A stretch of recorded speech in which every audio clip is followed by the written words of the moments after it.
बागेश्वर धाम वाले हनुमान जी की ही पूजा करके आप इतने नाम पर। देखिए रामचरितमानस में लिखे कि यही जान यही दे जनाई, जानत तुम ही हो जाई। परमात्मा मैं आप जब हो जाएंगे ना तो फिर प्रोस्पेरिटी तो आपकी चरण छुएगी। बहुते परेशान हैं?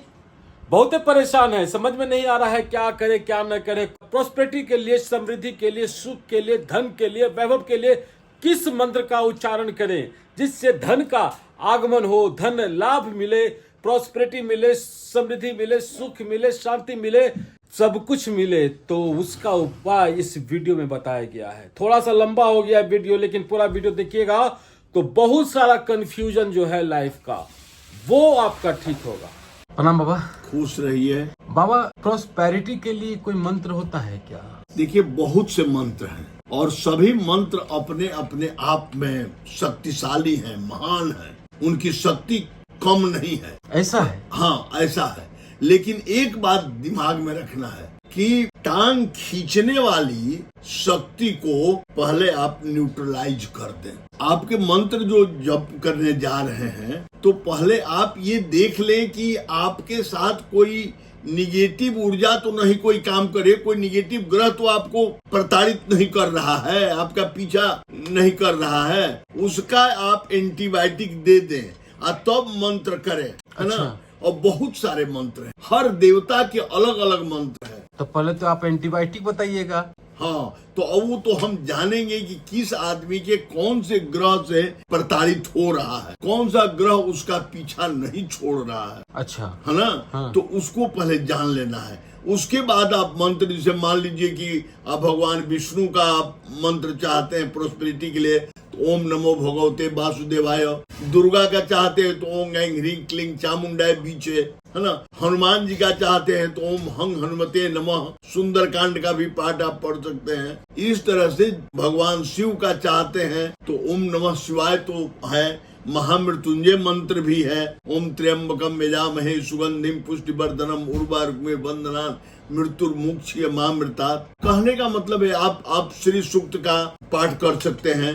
अगर विशेष लक्ष्मी की कृपा चाहते हैं तो ओम ह्रीम श्रीम कमले कमलालय प्रसिद्ध प्रसिद्ध करके मंत्र है, इसका आप जप करिए। आपकी लगाव किस देवता से, कोई देवता, कोई हमारी ईश्वरीय शक्ति है उसमें कमी नहीं है। गणेश जी के चाहते हैं तो ओम गंग गणपते नमः, ओम ग्लौं गंग गणपते नमः। खाली ओम गंग गणपते नमः भी कर सकते हैं, ओम ग्लौं गंग गणपते नमः भी कर सकते हैं, केवल ओम गंग भी उच्चारण कर सकते हैं। सबका अपना अपना महत्व है, ये पहले बात समझ लीजिए। आपके दिमाग में ये पहले देख लेना है आप किस ईश्वरीय शक्ति से आप जुड़े हैं। अब देखिए शंकराचार्य भगवान शिव को स्मरण करके इतना आगे बढ़े तो विवेकानंद माँ दुर्गा की, माँ काली की आराधना करके, कोई भी पुरुष, महापुरुष रामकृष्ण परमहंस काली के पढ़ करके किसी से कम रहे हैं। कोई भी महापुरुष किसी भी रूप में परमात्मा से प्रेम कर लेगा, उसके मंत्र को। अभी देखिए विशुद्धानंद जी और तरह तरह के लोग संत बड़े बड़े हुए हैं और देवराहा बाबा भगवान कृष्ण का ही स्मरण करके इतने बड़े संत हो गए। तो प्रोस्पेरिटी के लिए सबसे पहले आपको ये दिमाग में बैठाना है कि आप किस ईश्वरीय शक्ति से जुड़े हैं, आपका प्रेम, आपका लगाव किस शक्ति से है, परमात्मा प्रकृति के किस शक्ति से आप जुड़े हैं, उस शक्ति का स्पेशली मंत्र आप जाने और उस पर कैसे उस विधा को पालन करें, इस पर भी निर्भर करता है। देखिए रामचरितमानस में लिखे कि यही जान यही दे जनाई, जानत तुम ही हो जाई। परमात्मा मैं आप जब हो जाएंगे ना तो फिर प्रोस्पेरिटी तो आपकी चरण छुएगी, आप तो उसको लात मारिएगा, आपको उससे कोई लगाव ही नहीं रहेगा। प्रोस्पेरिटी आपके आगे पीछे घूमेगी, आप उसको ठुकराते रहिएगा। अब देखिए ना, अब कहाँ काली का, कहाँ दुर्गा। अब प्रेमानंद जी जो हैं वो तो राधा और कोई जप करके इतना मैंने शक्ति प्राप्त किए हैं। अब ये जो है बागेश्वर धाम वाले हनुमान जी की ही पूजा करके आप इतने नाम पर। कोई प्रकृति आप में शक्ति होनी चाहिए उस प्रकृति के महत्व को जानने की।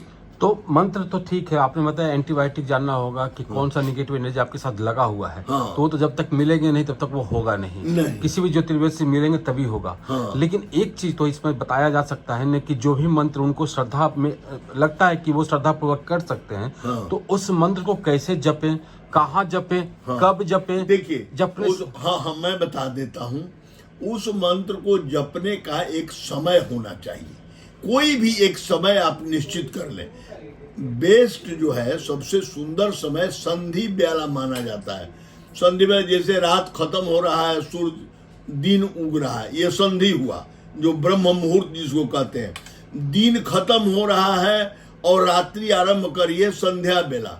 समझ गए कि नहीं? इसका कारण है कि एक शक्ति जा रही है, दूसरे को हस्तांतरित कर रही है। तो उस समय आप जो जिस परमात्मा को स्मरण करेंगे ना, वो तुरंत आपके साथ जुट जाएंगे। एक तो ये बात हो गई। टाइम आप निश्चित, कोई भी टाइम आप निश्चित कर लिया, उसी टाइम पर रोज करिए। चलिए बाबा, आपने काफी महत्वपूर्ण बात बताई है। बाकी एंटीबायोटिक तो आप लोग आएंगे मिलने के तो बता ही देंगे। हम आपको बता देते हैं कि बाबा डाक बंगला चौराहा पर पटना में प्रतिदिन बैठते हैं और ग्रैंड प्लाजा इस बिल्डिंग का नाम है जहां पर वो बैठते हैं, खत्री जेम्स के पीछे वाले में ही। और आप ये पिछले 50 साल से एस्ट्रोलॉजी कर रहे हैं और लोगों को एस्ट्रोलॉजी, वास्तु शास्त्र, सब चीज का। जी हाँ, face reading, palmistry, astrology, vastu शास्त्र, न्यूमरोलॉजी, मतलब हर तरह से। अरे आप आइएगा तभी आपको देख के आपको तुरंत कर लें। आप कुछ बताने का भी जरूरत नहीं पड़ता है यहाँ पर। कभी क्या हमेशा यही होता है कि बताने का भी जरूरत नहीं पड़ता। वो फेस रीडिंग कर लेते हैं, देख लेते हैं कि क्या परेशानी है आपको। लेकिन फिर भी आप दिखा सकते हैं, आप दूर से भी दिखा सकते हैं, जहाँ हैं वहाँ से भी दिखा सकते हैं और इनसे बात कर सकते हैं। नंबर चल ही रहा है इनका। तो अगर आपको लगता है 50 साल का अनुभव अभी का फ़ायदा आप भी उठाना चाहते हैं तो आप संपर्क कर सकते हैं। उम्मीद है आपको ये वीडियो अच्छा लगा होगा। अच्छा लगा हो तो लाइक कीजिए, शेयर कीजिए, सब्सक्राइब कीजिए हमारे चैनल को। हम फिर मिलेंगे किसी और नए अपने के साथ। तो इन सिंह का नमस्कार। जय भारत, जय बिहार, जय हिंद।